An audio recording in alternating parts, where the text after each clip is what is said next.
diminish inflation completely. But the bottom line is, in terms of what happens in 2026, do you think the real risks lie in the second half? So we're, still 6 months away from that, but we do start to get more and more data coming out, as Lisa's been saying, this week, next week.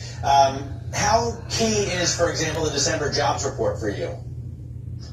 Yeah, I think it's all important. I mean, if you see a more meaningful deceleration, then we're going to see additional Fed cuts. If, as I'm saying, in the second half, we get more labor market tightening and we get a resurgence of inflation because of that, then I think that breaks my call. So I am bullish, but if we get a 10-year treasury that approaches 5% and credit spreads start to widen materially in the back half because of a resurgence of inflation, I think the equity runway ends, and that's the point.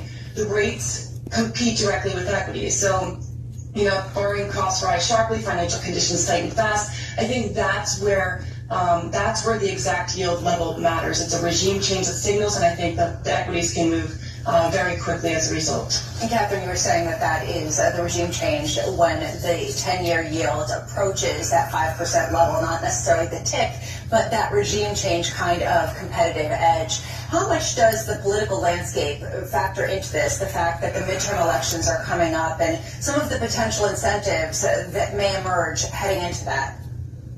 Well, I think, Lisa, one of the most underappreciated risks this year is term premium and treasury supply. So if we get this additional blowout of fiscal profligacy, which is, I think, one of the main drivers of why we haven't entered a recession and probably will continue to be the case, then I think the long end does not need stronger growth to sell off. And that's because of this fiscal profligacy. So we've seen it on both sides of the aisle. If, as history dictates, the midterms do go against the incumbent party, then I probably think we continue to see fiscal dominance reign, and we could see pressure on the back end, persistent deficits, heavier issuance, uncertainty around policy credibility could all push the market, Lisa. I think all of that would push term premium higher, and that's additional risk at the back end of this year, in my view, because it matters. I mean, a rise in term premium can overwhelm policy easing and reset valuations very quickly. What are you looking for in terms of market activity?